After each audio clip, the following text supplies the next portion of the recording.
A nice exhale out. And welcome, Abraxas. It's such a pleasure. Ever since I met you, it's like, oh, this is such a lovely soul. This is someone who is at the cusp of new technologies, new conversations and dialogues, and really bridging like a diasporic conversation, I would say. So it's just a pleasure to have you here as we're discussing Afrofuturism and how it has implications in our day-to-day lives. It's a pleasure to be here. It's really funny. Kanye tweet, a friend of mine called Will Taylor said, "This isn't." He said it before Kanye. He said, "This isn't Black History Month. This is Black Future Month. Like, let's talk about everything that we want and the things that we need to get there." And it's really funny. Kanye then tweets 2 days later, and I was like, "Bro, you're always on this guy always has his fingers on the pulse. He's like one of the people in my board of directors. These humans, these visionaries that I have around me that I can always talk to. And Mia, you're part of that board of directors. These visionaries that I have around me that keep me acute to things in the culture, in the space, in Black culture, because it's not a monolith, right? There are so many isms within it that I'm not privy to, right? That I want to be, that I want to understand, that I want to be able to have conversation around. So I appreciate you, and I'm just glad to be here. Hey. And I thought we might. Oh, sorry. Kadala, go ahead. Sorry, I was just going to say it's amazing to get to meet you as well. Mia has spoken at length about how great it would be to get us in the same room together, and it feels awesome to finally have that come to fruition. It's been mutual. It's been mutual. I'm excited to get into it today. Yes, as we're tapping into the London energy. And Kadala, where are you at specifically? Right now I'm in the DC area up in Northern Virginia. Yeah. Chocolate City. Yeah. Yeah. A place that truly changed my life, in all honesty. I have a story about, I'm going to just quickly say I'd never been to a historically Black university before ever in my life, right? And I then went to Howard Homecoming for the first time. That experience for me was groundbreaking. I'd never been around, apart from being in the Caribbean, I'd never been around that many other Black people in the same. It was just the whole experience to me, and I said, like, what would I be? What would I be like? What would my perceptions around race be if I'd gone to a historically Black university? It was very interesting. So I have a lot of love for that city. I have a lot of love for that school. And truly do understand their purpose way more, having gone to Homecoming twice. couldn't just go 1 year. I went back the next year. Yeah. Amazing time. I really enjoyed it. Yes. Yeah, that's amazing to hear. I feel like when I think about my family, and I was just talking about this with my mom the other day, my parents, neither of them are from DC, but they met while they were at Howard, and eventually after moving around the country a bunch while me and my siblings were being born, came back to Howard. So came back to the DC area. My dad ended up going and teaching at Howard for a little bit. And it's always felt like kind of a spiritual center for my family and for me growing up in this area. And definitely in terms of like the fact that it is Chocolate City, whenever I have friends that come and either visit DC or move to DC for the first time, I always have to take them to U Street, have to take them past Howard, have to take them past Ben's Chili Bowl and show them like, this is what DC was for such a long time. And, you can see the waves of gentrification coming in slowly, even through U Street, but it's like important that we acknowledge the history of DC as this like Black Mecca, So just honored to hear that the city had an impact on you. It left an imprint. I think I always say to people, like, I'm from London, but I am not of London. And the reason I say that is all of these other places I've been to have left some sort of imprint on my ism. Like living in Japan for a while gave me a beautiful sort of ideas around like minimalism and food. Like, do you know what I mean? And living in America really made me understand capitalism way more, Blackness way more. Like, to understand, as I said, I knew what it was to be Black from a Black British perspective, but I had no idea what it was like to be Black from a Black American perspective.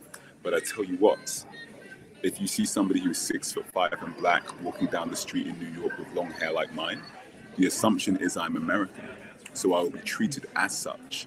It would be very interesting when I'd walk into a store and I would say to, it was a very interesting scenario, I was like, to the security guy, I was like, are you following me?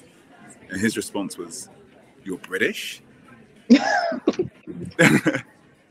as if me being British took away any edge that may have been any preconceived notion he had before was now dissipated because I was British. So there were so many things that we can get into share stories all day, but I'm just glad to be here and yeah. No, but thank you for sharing. I think it's important to understand the things that have been foundational in creating who we are and also creating our connection to Blackness and Blacknesses, as my friend Jared would say. Shouts to Berlin. So getting outside of that monolith and also understanding how our particular vantage point also changes how we relate to Blackness, right? And Black futurism. So maybe that's a good way for us to kind of segment into our conversation, right? So maybe Kadala, you can get us going with the first question. Yeah, so just want to start a little bit with just basic background around who you are and what your work is and how it relates to this concept of Afrofuturism. So who I am and what I do and how it relates to Afrofuturism, am I correct? Sorry, those are like a few questions sacked into each other, but yeah, tying it into that Afrofuturism piece. Okay, so who am I? So my name is Abraxas Higgins.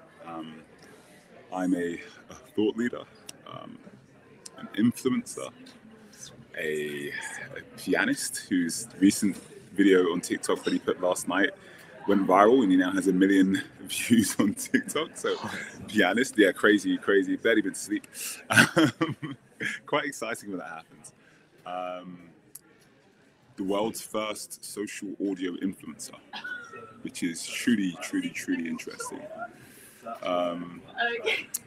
And one thing I would say is that I'm a curator of communities. Now, what I do now is I kind of get paid to have conversations, to host, to do things, to create, to be creative, essentially. But where this sits in what I do now, where it really sits in what I do now is I started to realize that a lot of what I do is understand community, curate community, and help people understand community. For me, community is not a word, it's a feeling. And the importance of that feeling is second to none. So when I think about what it is I do now, which is a bunch of things, but when I think about what it is I do now and I think about Black futurism, I think about community. What does the Black community look like in the future? How will we hold spaces for one another? How will we break down this idea of monolith and be able to hold each other's isms with respect and grace? And I think there's so much work to be done, but brilliant work to be done. Like truly groundbreaking work to be done in terms of community. And the brilliant thing that we've got right now is that we're all in 3 different parts of the world talking, holding space. Like, let's learn together. Like this we're doing right now, but on bigger scales.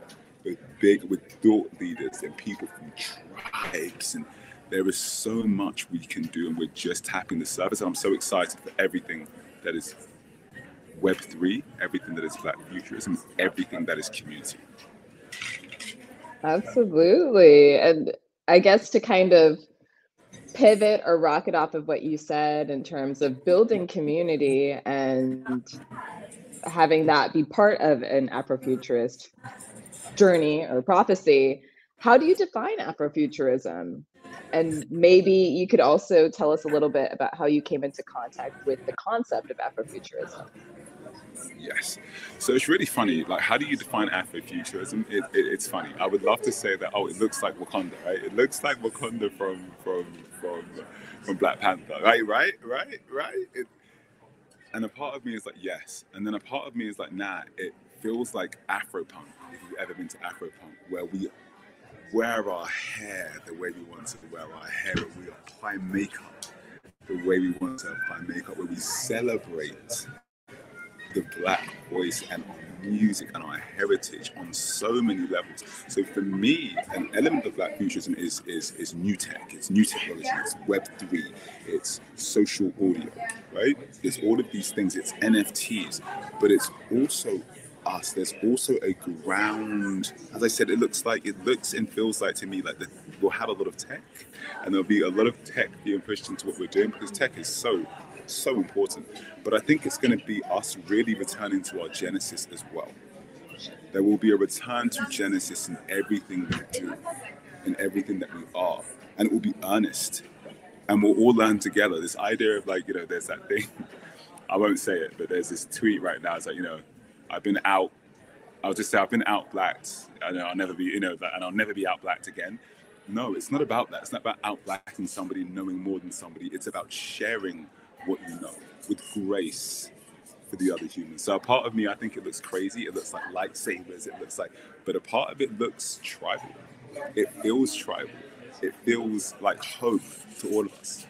So yeah, I'm super excited for I think we're returning to, with the end of COVID coming, just like, with the end of the Spanish flu, we had the Harlem Renaissance. I think what's going to happen at the end of this is going to be insane. We are going into something that is going to be revolutionary for the arts. There will be a longing, a true longing for everything that is. And if you look at it, just search blackness, search race, search. There are certain words you can search in Google Analytics, and you'll see that as the spirituality, as the lockdown hit, these are the words that people are searching: spirituality, blackness, right? This is what people are looking for, trying to understand. When we're done with this, and whether you take your jab or not get into that debate, whatever you do, when we're done with this rebirth is going to be beautiful. It's going to be like no other. It's going to be the Roaring 20s all over again, and I'm here for it. I love. Oh, sorry, No, Kadala. please. Go ahead. No, I would be quiet. Kadala, you take this. I was just gonna say I really loved in your response how you incorporated this idea of Afrofuturism not just being explicitly, super shiny space age stuff, but also explicitly looking back towards where we've come from and looking back at our ancestors and the way that has influenced how we've gotten to this place that we are today. And it kind of reminds me of this concept of Sankofa, the Adinkra symbol for standing in place and looking back and understanding where our roots are. And I was wondering how that plays into your own relationship with this concept of Afrofuturism and the work that you're doing. Yes.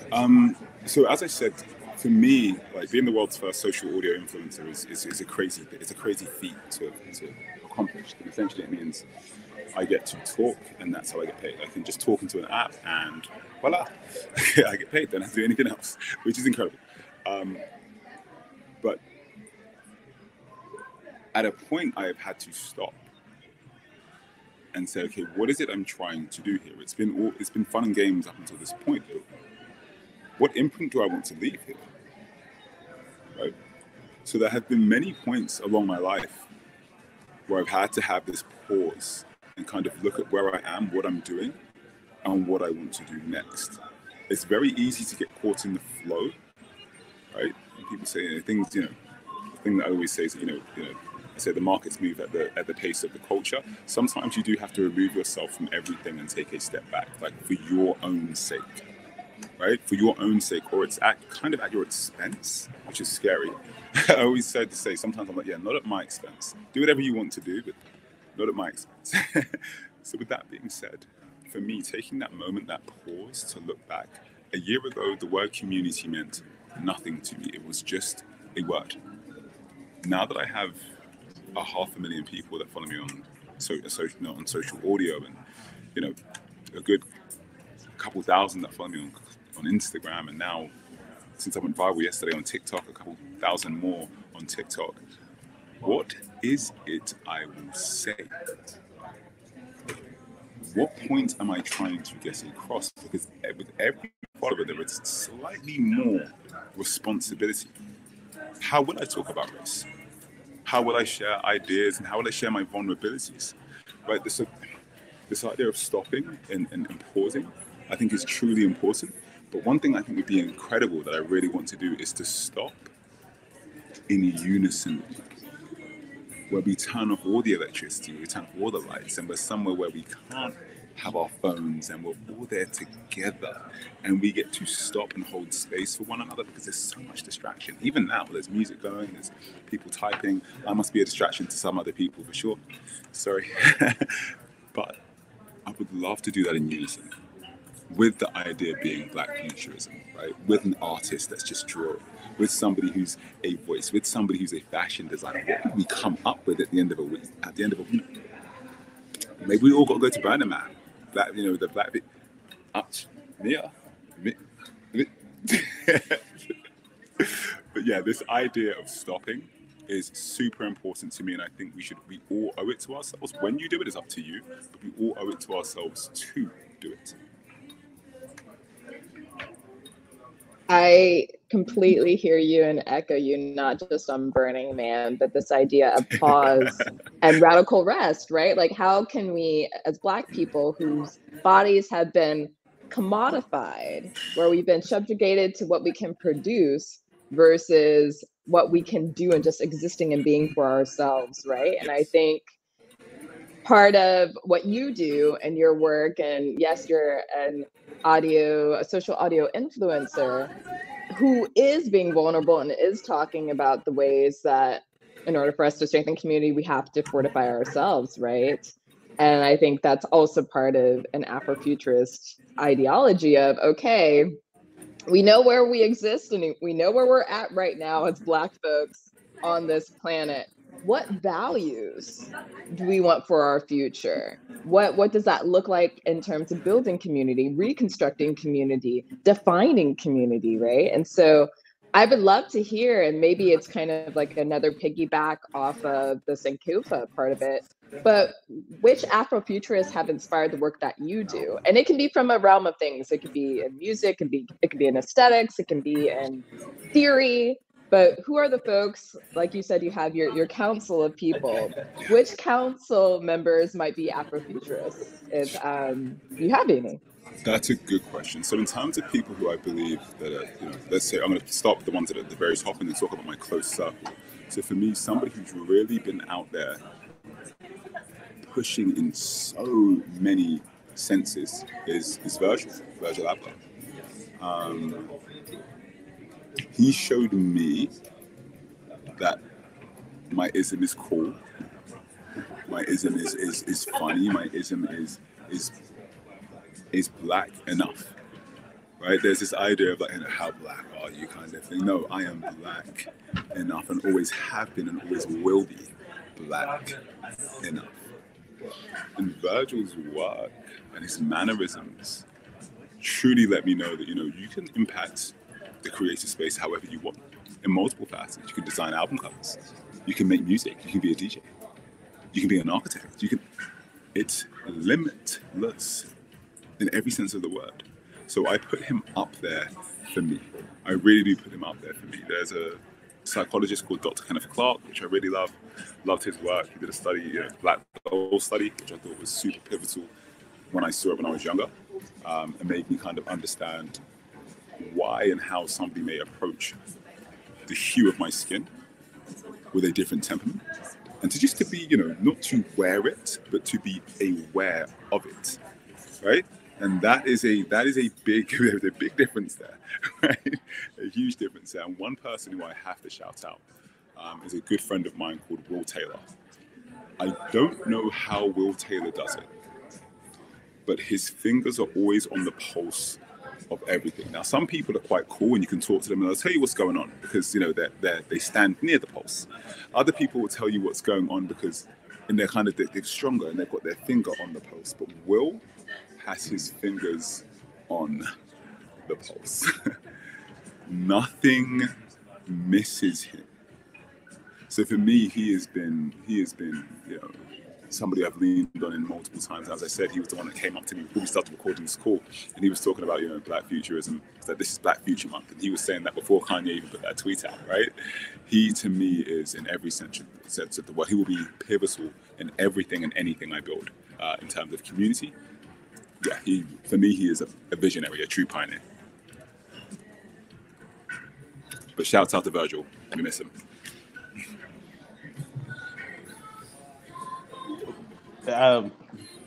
Awesome. I really appreciate that response, and I'm also noticing the song in the background, and that's just a jam that feels like super relevant to the conversation that we're having right now as well. Yes.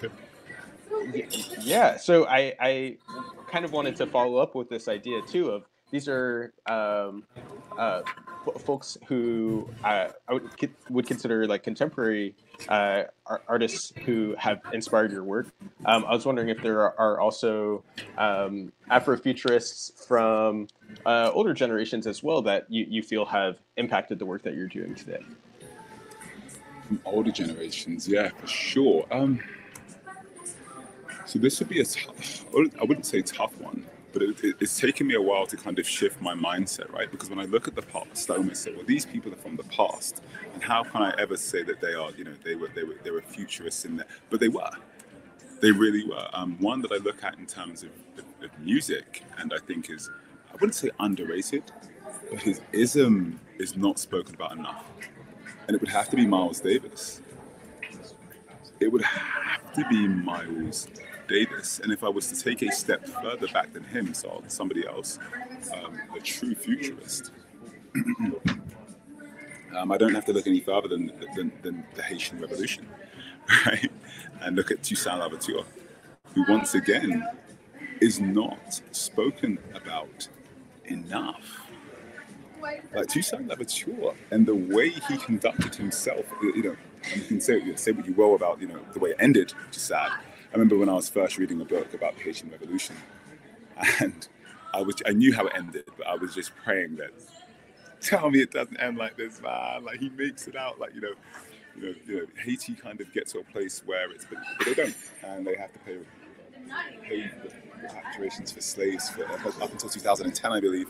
But it's just insane when I look at, and I'll talk about him first of all, and just say that what he was able to accomplish with Haiti in such a small amount of time is absolutely revolutionary in every sense of the word. It was the first successful slave revolt, right? That is incredible. I can only imagine the fire that started when other Black people heard that, right?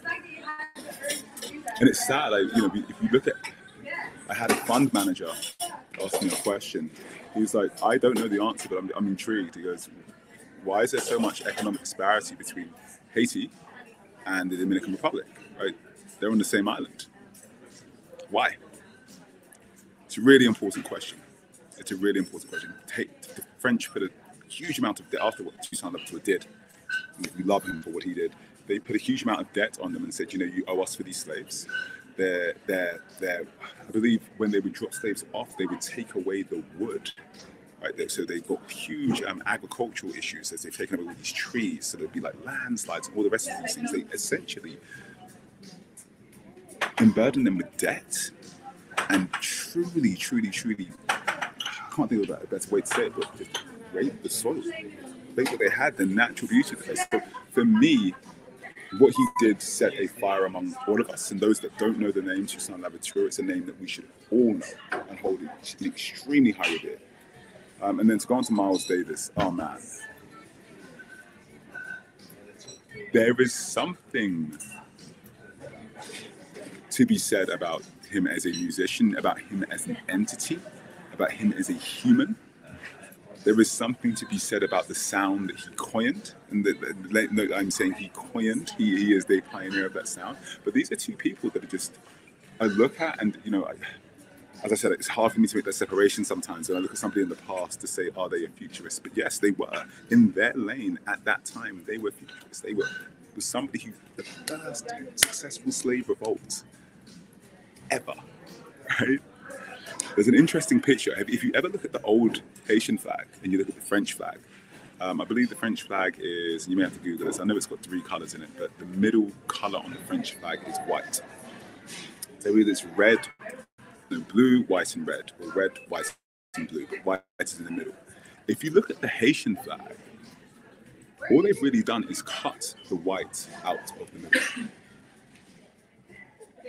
It's a very, like, they were done. Haiti was like, no. No. Get out. Right? So there's all these things, and there's all these revolutionary ideas, but they were futurists at their time. So as I said, I think all of us owe it to ourselves, and maybe it's just me, but I have to really decouple the idea of when I'm looking at somebody from the past, what were they doing then at that point in time? I may be looking at it and saying it's something from the past, but truly at that point, they were visionaries. So I owe it to myself to really put that hat on. So thank you so much for that question. It's really got me thinking. Yes, no, I think it's so important because as we're living in the present and looking towards the future, right, there's a whole notion of novelty. And especially with the younger generations, who I am not trying to shade at all, I just think there's a whole, a reckoning that some of us are doing with this notion of, if it's new, that means it's the first time this conversation has ever come up. Meanwhile, as we talk to our parents or as we look back in time, there have been seeds planted of all the notions, all the ideas, all of the like the basic procedures that we also incorporate today in our like reimagining of the world, right? And I think yesterday we had a beautiful conversation, and Reagan from the city of Seattle was saying how it's really important for us to understand the speculative nature of being Black and imagining ourselves outside of our, mundane reality, outside of our presence. And people from the past, like Miles Davis, was a visionary. The innovation he brought to music, the idea of using improv through playing as a way of communicating, but also harkening back to the call and response, the feeling, the sensual nature of music that you can find on the African continent, right? And so that long-winded sentence was for me to get to the point of, what values have you found in, let's say, Miles Davis or in the Haitian Revolution, or even in the folks that you had mentioned in the contemporary sense? Which Afrofuturist values do you incorporate into your work, and how does it play out in the day-to-day of your operations? For sure.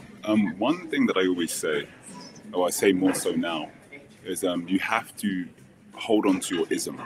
Everybody has an ism, a thing that makes them them. And what you tend to do is, when you go out into the world, and depending on where you work and what you do, you then find that your ism is contorted. You find that you have to squeeze yourself into this box and slide into this room. And by the time you get home, end of the day, you've got to crack your back, you got to take off the mask. No more. No more. And no self. And you start to realize that Miles Davis had to do that unapologetically. Virgil Abloh had to do that unapologetically. In so many ways, people would question his blackness. He'd have his black peers question his blackness. He'd probably have people question all sorts of things. He had to sit in his ism. That is one thing I have become a true believer of. I have to sit in what I call my Abraxas, right? Sometimes I tweet, I'm like, hashtag Abraxas, and it's something that's just come off the top of my head. But I have to sit in that. I refuse to go into situations where it's at my expense. Now, the best way I can explain this is I was in a situation where somebody tried to, or a group of men tried to explain to me that the Tamir Rice shooting was just. It was a just thing that happened. And yeah, so here we go. I'm in this room in my suit. 6 other people around me. And they're all agreeing with this. Now I have 2 options here. My first option is I can say, you're wrong. I don't believe in this at all. But what I do then is I create a physical uncomfortableness in this room. There's a physical there's confrontation now. And this is quite a touchy subject. Oh no. Or I can sit there and know that this person controls how much I get paid, this person controls my promotion, all the rest of this, and I can let the room be fine, which is sadly what I did, let the room be fine, but at my own internal expense. Internally, I was screaming, no more. I will hold on to my isms as best I can. I will fight for us when I can, how best I know I can. And that is one thing that they have all done. They were revolutionaries, but they, in their own right, but they held on to their ism. They did not allow their ism to be contorted and twisted by other people. Sometimes conflict is necessary. Not to say that I seek it out, but in being yourself, in sitting in your ism, conflict will arise. Those who always, not shy away, but always shy away from conflict, they're shying away from growth. There is growth in these things. Just like any muscle, like going to the gym, that conflict muscle or confrontation muscle has to be exercised. It has to be. Whether you exercise it playing board games with your friends and your parents, and you cheated in Monopoly, no, I didn't. Where's that money? I saw you. These are all exercises to allow you to protect your ism, to go forth into the world as you. So that's one thing I take away from all of these people. And even the ones that I talk about, even like Will, a good friend of mine, he holds on to his ism well.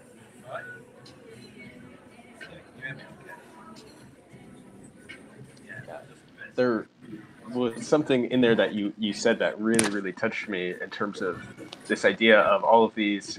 The part of what you as this spirit is like a revolutionary spirit. All of these people were contributing to this process of, you know, we see these systems of oppression and we turn them over, we flip them over, they're done for, right?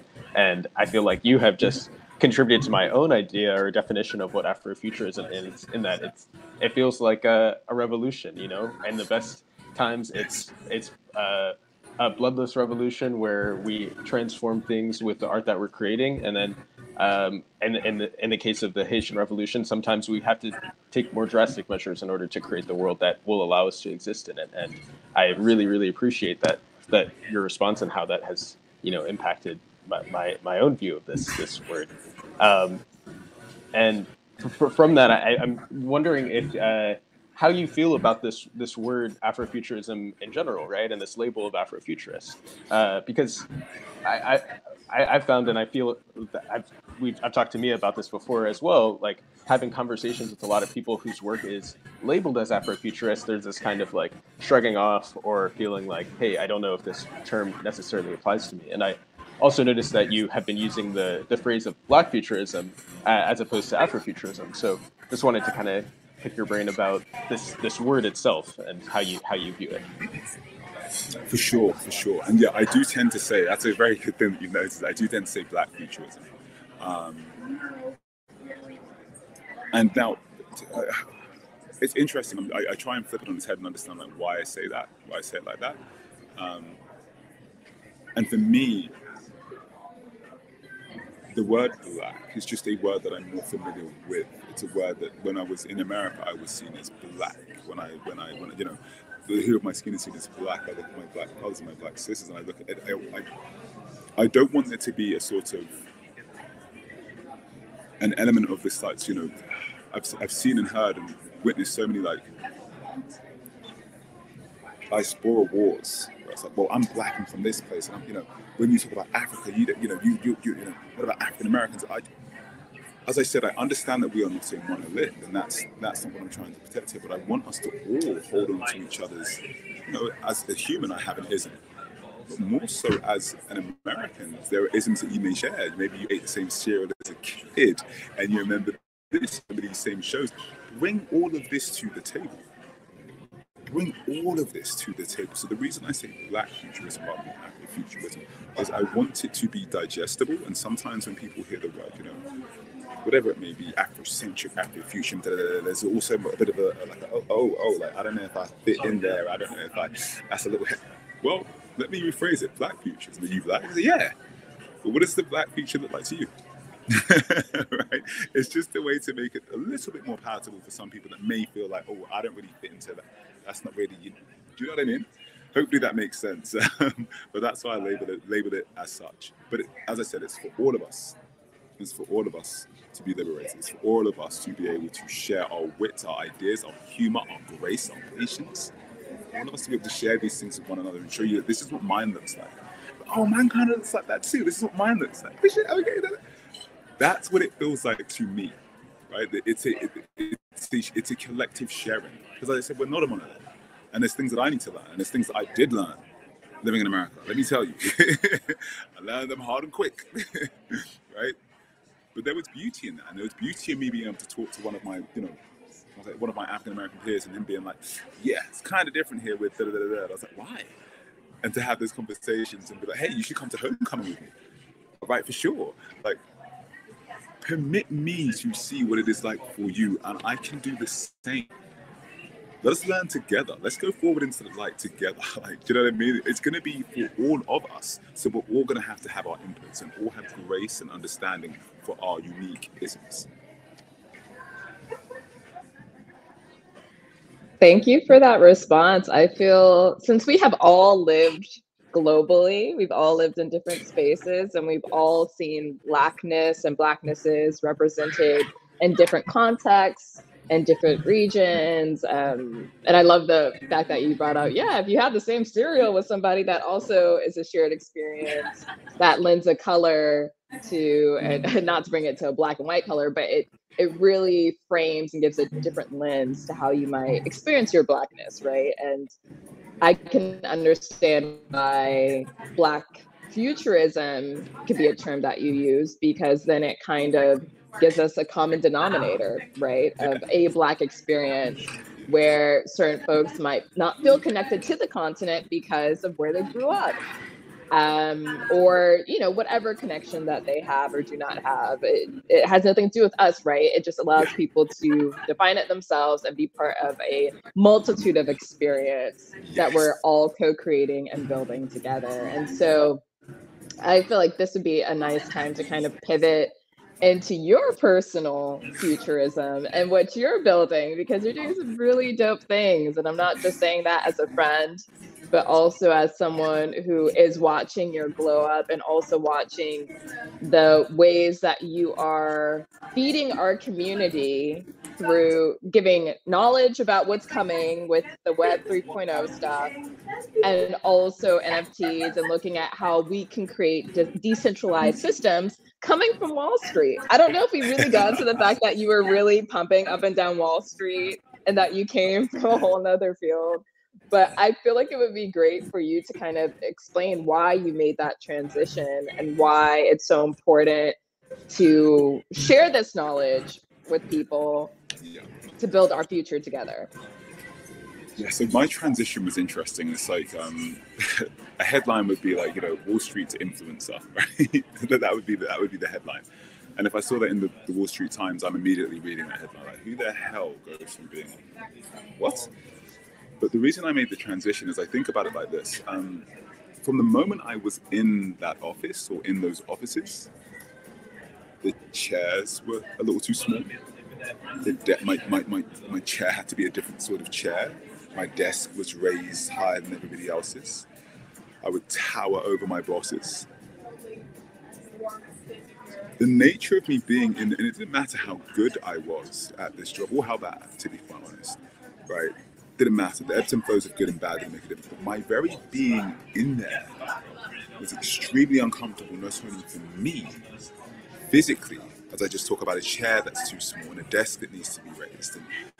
But imagine for some of my bosses that I towered over, that I had far more lexical prowess than, I would feel or smell the jealousy on their breath sometimes. Right? It was extremely alienating and uncomfortable for me. A brilliant place to cut my teeth and to learn. Right? A brilliant place to financially liberate myself to a certain degree. But it wasn't for me.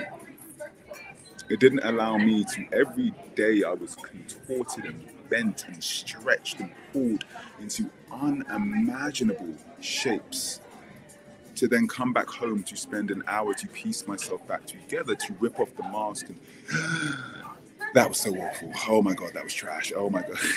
Right? So I had to leave. It was life and death. I had to make a decision. And the decision ultimately was that I had to make was, how much am I worth? That was the real decision I had to make. I think my relationship with money at the time was a little off. I believed it to be a liberator of all things, but it's not. You soon find that out. There are other things that can liberate you, other modalities, other ways of thinking that can truly liberate you. And as I said, it got to the point where it was life and death for me. It really was. It was like, how much am I worth? And this isn't to do with money anymore. This isn't to do with any of these other things. It was spiritual. How much am I worth? How much are my ideas worth? When I walk into a room and I light up a meeting and I'm laughing and I'm smiling, how much is that worth? And I'm not talking about money here. And when I took a step away from that and truly figured out how much I was worth, there was no way I could stay another day.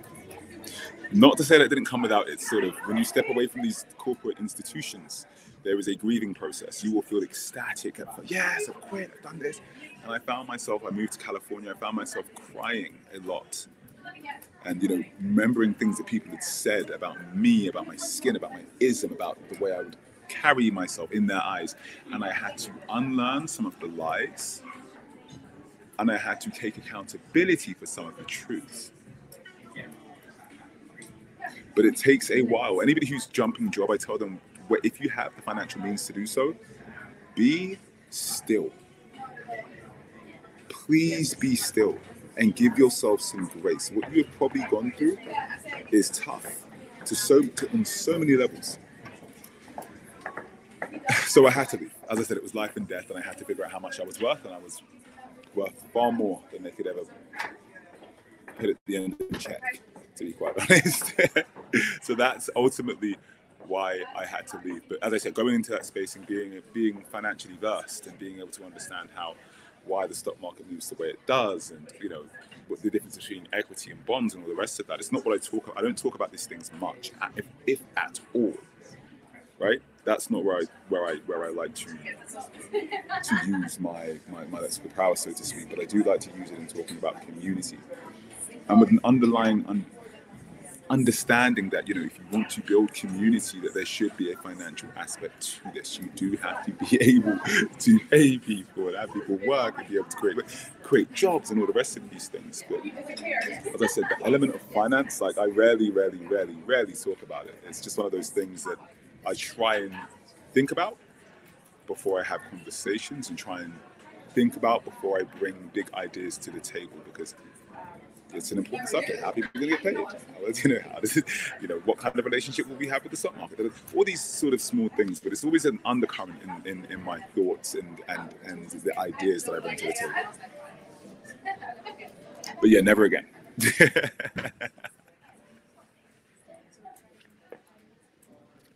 Yeah. Well, I think that's a very beautiful point, because especially as community organizers or world builders, people who are trying to take us from where we are now to this better future, oftentimes we see money as this sinful thing. I constantly having conversations with Mia about how I feel like there's this work that I want to do, or that I feel compelled to do, but I need to also figure out how to be okay with getting paid for the work that we're doing, right? And I think that it's incredibly important that we have people who are coming from a place of understanding how this resource flows and how we can use that to the advantage of all of us, right? To the communities that we're trying to build, and in order to, help that wealth spread more throughout these communities. Just to hop on that for a quick second there, you are a commodity in a community, right, that you'll be building, and there's ideas and things, your strengths and your weaknesses that are going to come in handy in this community. Mia, same. Me, the same. I don't need to be an expert in anything. I should have some skills that I'm good at, but if I can bring elements of finance and community to a think tank, let's say, then that's good enough. And if you can bring elements of fashion and and yeah, whatever it is, like, and this is why I say it's so important to carry your ism, because whatever is in your ism is probably going to be what you're kind of interested in and the things that you kind of want to do. So bring those isms with you. But I just wanted to harp on that point, that how much you're worth, really and truly, this idea of like, how much are you worth, and sitting down and figuring that out, and then figuring out where you would like to position yourself. It's so important. But I think that only happens when you stop spending your thought cycles breaking down other people's problems, like in a job that you probably don't like, that you're probably sick of. And when you start spending those thought cycles back on you to start thinking about what it is you want to do and how you want to do it. Like, these are such simple questions, but when left alone to think about them, oh my God, they're gut-wrenching. You will cry. There will be tears shed. And there'll be liberation at the end, I promise you, but there will be tears before liberation. Sorry, I had to get that point in there. No worries at all. No worries at all. I guess what I'm interested in hearing a little bit more about is that journey from leaving and then having that experience of of shedding and transitioning and growing from that space, and then to where you are now and some of the communities that you are a part of and see yourself applying yourself to. Yes. So the best way I can explain it is I have a quote. It's my quote, and this is essentially what it was. Surrender. This is your crucifixion. Let it be. It's quite a scary quote here. Let it be your resurrection and your ascension. So surrender, this is your crucifixion. Let it be your resurrection and your ascension. So what I've tried to say here, and this came to me once I've left, like, surrender. This is your crucifixion. You are going to die here. And there's no other way about it. You can fight, you can scream, you can do whatever you want, but no, you are going to die here. Surrender. This is your crucifixion. I had to be crucified. I had to die. I had to die a slow, miserable death out of that the transition. But let this be your resurrection. Let this be the thing that starts you again. I wasn't so interested in that, but what I found in the tears, in the pain, in the death is actually kind of like fashion, right? Let that resurrection into these new things that you love and enjoy, these new things that you're finding out about yourself. Let that be your resurrection, and ultimately your ascension, right? This thing that catapults you to where you want to be. And I can't quite remember when or how that quote came to me, but I remember I've got a diary at home, and I have a bunch of weird thoughts and Abraxasms in this diary. Some of them quite painful. So every time I'll kind of pick it up and read it, I'm like, ooh, no, not now. Right? Ooh, tears, no, not where I'm trying to be. But that one really stands close to me, and that's the best way I can explain it. I think we all have to kind of go through that. There will be a time where we have to just acknowledge that, and you don't want to acknowledge that it's your crucifixion. You're like, no, I'm holding on to this job till the end of time. I'm on Wall Street. I'm gonna do. Surrender, bro. Surrender. This is your crucifixion. It's over. Let it be your resurrection, and ultimately let it be your ascension. Permit us to see everything that you are.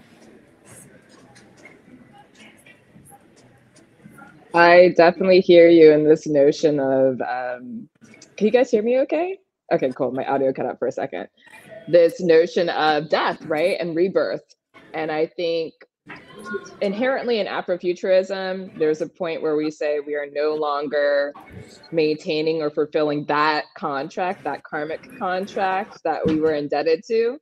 Yep. And we are creating a new cycle, which does mean there needs to be a mourning process. There needs to be a process where we grieve and we allow ourselves to really sit with, well, where do we want to go, and ascend into that being, right? So a lot of what I've heard is the kind of spiritual or the underlying spirituality that is also present in Afrofuturism, which Kadal and I, we've also discussed this too. And I mean, you can look at people like Alice Coltrane or, John Coltrane, where they were deep in the spiritual nature and a Black spirituality, right? And what does it mean for us as people within the Black diaspora to really sit with what enriches us, not just as humans on this planet, but as beings that are having an experience, however people want to, define that, right?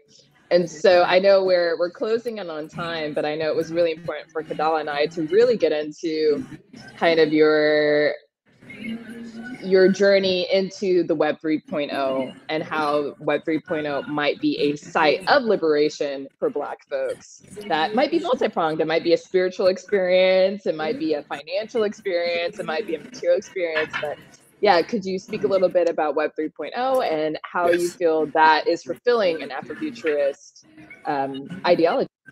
Yes. So I think Web 3 is going to be... So it's really interesting. I don't want to talk too much about it. So prior to this, I studied computer science, and software engineering, a minor in Japanese. So we speak about Web 1 and the shift into Web 2. And it's really funny that we're having this shift into Web 3. And from my understanding is this, that I believe that the community is going to be the backbone of Web 3. Those who can galvanize community quickly, and true community that believe in you, community that want to see you grow, and in return you can grow with them. You are winning here. There are going to be closed pods, much like you've seen with the Bored Apes, where to get access to this community, you need one of their NFTs, their tokens. We, as drivers of the culture, if we were to join together to not create a whitelist, which is how you get access to NFTs, but to create a blacklist, where the NFTs are created by brilliant Black artists, where we truly support one another and share ideas and share thoughts and build community on another level.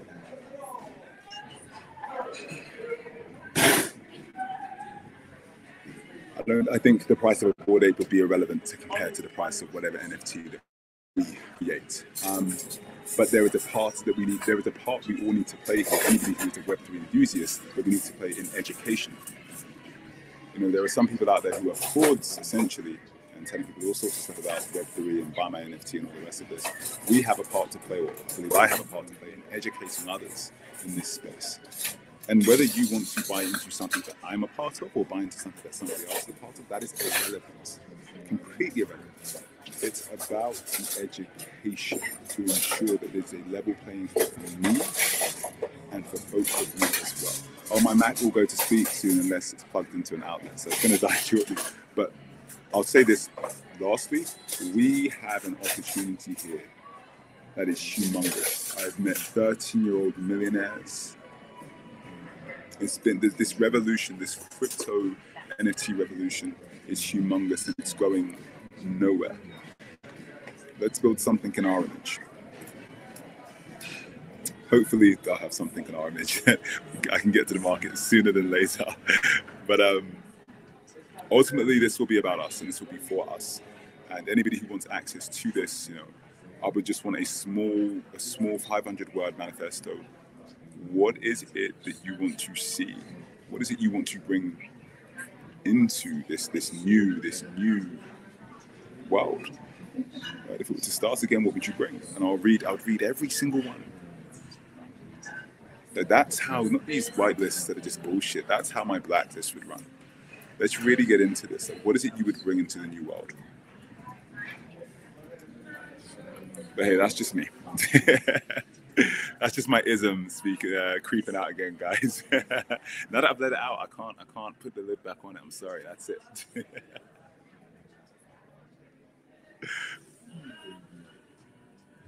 Not that we would ask you to put it back inside the jar. Yeah. Cool. Do you have time for one more question? It may cut out, but yeah, I think I may be able to take one more. Okay. So I think something that we would love to lead off with or end off with is, we've spoken a lot about community and the impact of the work that you're doing right now. So what sort of legacy would you like to leave for your descendants? My legacy. what I'm doing right now is, I suppose I'm the world, as I said, I keep saying I'm the world's first social audio influencer. Whoever wants to believe that or doesn't want to believe that, well, whoever doesn't want to believe that, that's a business. I know what I've accomplished in the space. We move. I want to leave a blueprint for the kids who felt ostracized at school, the ones who didn't quite fit in, the ones who are a little bit weird, a little bit off the cuff. I want them to be able to exercise their weird and wonderful thoughts early on, not suppress them. I want to let people know that you may spend years of your life doing one thing, but it doesn't mean you can, at any point you can stop. You get to make that decision. I want my life to be a blueprint for people that are seeking freedom. Not just financial. I'm talking like psychological, spiritual, black freedom. Like, I want to set out, I want to become a blueprint. I want people to look back at my story and be like, holy shit, he was tapped in. So I've got a lot of work to do. I've got a lot of work to do, but that's what I want to do. I'm going to leave a blueprint where people can just, as I said, I want to be able to look at, I wish younger me had somebody like me that it was just like, yo, like, do what you want, man. Like, do what you want. You're going to face that crucifix a few times in your life. Sometimes you're just going to be like, all right, let's go. Let's get it. I know where this is headed. So yeah, a blueprint for people that want to do it their own way. A blueprint for, young black kids that were just like me, felt a little uncomfortable, felt a little bit, had their blackness challenged. All these sorts of things, like for them to understand that you can do it your way on your own terms, and that your ism is needed here. Well, thank you so much for joining us today. It's been such a lovely conversation. And I love that your MacBook said, I'm not going to cut you off. I'm going to let you finish.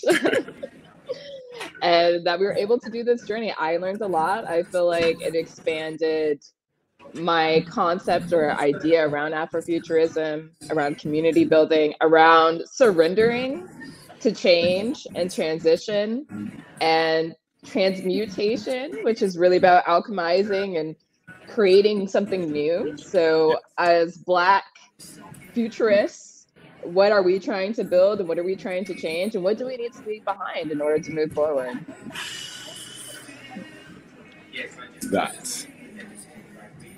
You brought that in. That's the whole conversation right there. What do we need to leave behind? We've got two full hands. You're not going to be able to grab all the other things you need to. There's some stuff that's ideas and narratives that have to be left behind. But that is a whole nother conversation. And my Mac will not stay. My Mac is saying, listen, I'm on my last leg. Yes. Well, thank you so much for joining us, honestly. Thank you. Pleasure. And hopefully we can do this again soon in many capacities. Yes, of course. All right. Bye, everybody.